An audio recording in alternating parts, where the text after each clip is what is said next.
ദൈവനാമം മഹത്വപ്പെടുമാറാകട്ടെ. സമാധാന സന്ദേശത്തിലൂടെ എന്നെ ശ്രദ്ധിക്കുന്ന എല്ലാ പ്രിയപ്പെട്ടവർക്കും വീണ്ടും വരുന്നവനായ ക്രിസ്തുയേശുവിന്റെ നാമത്തിൽ എൻ്റെ സ്നേഹവന്ദനം. റോമാലേഖനം 12-ാം അധ്യായം അതിൻ്റെ 21-ാമത്തെ വാക്യം, തിന്മയോട് തോൽക്കാതെ നന്മയാൽ തിന്മയെ ജയിക്കുക. പരിശുദ്ധാത്മാവ് വ്യക്തമായിട്ട് ലേഖനങ്ങളിലൂടെ പറയുകയാണ്, തിന്മയോട് തോൽക്കരുത്. എന്നാൽ തോൽക്കരുതെന്ന് മാത്രമല്ല, നന്മ കൊണ്ട് എന്ത് ചെയ്യണം? ആ തിന്മയെ ജയിക്കണം. ദാവീദ് എന്ന് പറഞ്ഞ ഭക്തനായ ഒരു മനുഷ്യൻ ആ കാലഘട്ടത്തിൽ ശൗലിനെ ഒത്തിരി കാര്യങ്ങളിൽ സഹായിച്ചതിന് ശേഷം, ശൗൽ എന്ന രാജാവാണ്, ആ രാജ്യത്തിന് ഒത്തിരി സഹായമായതിനു ശേഷം ശൗല് ദാവീദിനെ കൊല്ലാൻ നടക്കുന്ന ഒത്തിരി ഭാഗങ്ങൾ ബൈബിൾ നമ്മെ പഠിപ്പിക്കുന്നുണ്ട്. ദാവീദിനെ എവിടെ വെച്ച് കിട്ടിയാലും ദാവീദിനെ കൊന്നുകളയാൻ ശൗലും കൂട്ടരും ദാവീദിന്റെ പിന്നാലെ സഞ്ചരിക്കുന്നുണ്ട്. സങ്കീർത്തനത്തിൽ ദാവീദ് പറയുന്നുമുണ്ട്, ഒരു വേട്ടനായെപ്പോലെ എന്നെ ഓടിക്കുന്നു എന്ന് വെച്ചാൽ സ്വസ്ഥത കൊടുക്കാതെ ദാവീദിന് തിന്മ ചെയ്യാൻ വേണ്ടി അന്നത്തെ രാജാവായ ശൗൽ തൻ്റെ പിന്നാലെ നടക്കുന്നുണ്ട്. എന്നാൽ ഈ ശൗലിനെ ദാവീദിന് പലവട്ടം തകർത്തു കളയാൻ അവസരം കിട്ടിയിട്ടുണ്ട്. 1 ശമൂവേലിന്റെ പുസ്തകം 24-ാം അധ്യായം അതിൻ്റെ 4 മുതലുള്ള ഭാഗങ്ങളിൽ ശൗലിനെ ഒരു ഗുഹയ്ക്കകത്ത് വെച്ച് ദാവീദിന് കിട്ടുന്നുണ്ട്. ദാവീദിന്റെ കൂടെ ഉള്ളവരൊക്കെ ദാവീദിനോടൊപ്പം പറയുന്ന ഒരു ഭാഗമുണ്ട്.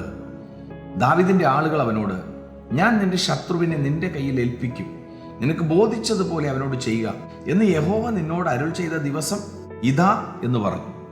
ദാവീദിന്റെ കൂടെ ഉള്ളവർ തന്നെ പറയുകയാണ്, നിന്നെ തകർക്കാൻ, നിന്റെ പിന്നാലെ നടക്കുന്നവനെ തകർക്കാൻ ദൈവം തന്നൊരു സാഹചര്യമാണ്, ഒരു സാധ്യതയാണ്. നീ എന്ത് ചെയ്യണം? നീ അവനെ തകർക്കണം.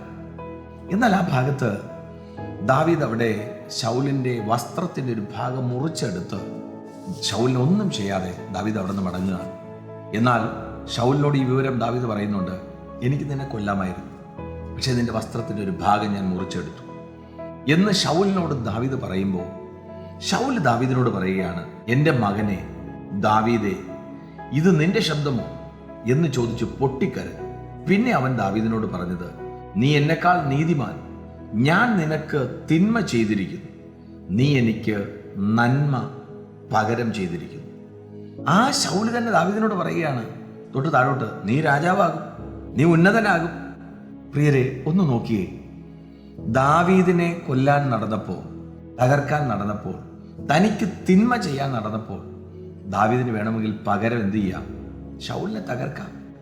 എന്നാൽ തിന്മയ്ക്ക് പകരം തിന്മ ചെയ്യാതെ, അല്ലെങ്കിൽ തിന്മയിൽ തോറ്റുപോകാതെ നന്മ ചെയ്ത് ദാവീദ് ജയിച്ചതുപോലെ.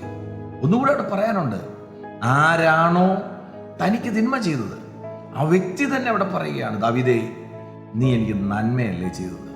അതിൻ്റെ അർത്ഥം എന്തുവാണ്? നന്മ ചെയ്ത് ശൗലിന്റെ മുമ്പിൽ ദാവീദ് ജയിച്ചതുപോലെ. ഈ സന്ദേശം കേൾക്കുമ്പോൾ പ്രിയരെ, നമ്മുടെയൊക്കെ ജീവിതത്തിൽ തിന്മയ്ക്ക് പകരം തിന്മ ചെയ്യാൻ നടക്കാതെ, തിന്മയിൽ തോറ്റുപോകാതെ നന്മ ചെയ്ത് തിന്മയെ ജയിപ്പാനുള്ള ഒരു കൃപ പ്രാപിപ്പാൻ ദൈവം നമ്മെ സഹായിക്കട്ടെ. വിശ്വസിക്കുക, പ്രാർത്ഥിക്കുക. ദൈവം വിശ്വസ്തൻ. God bless U.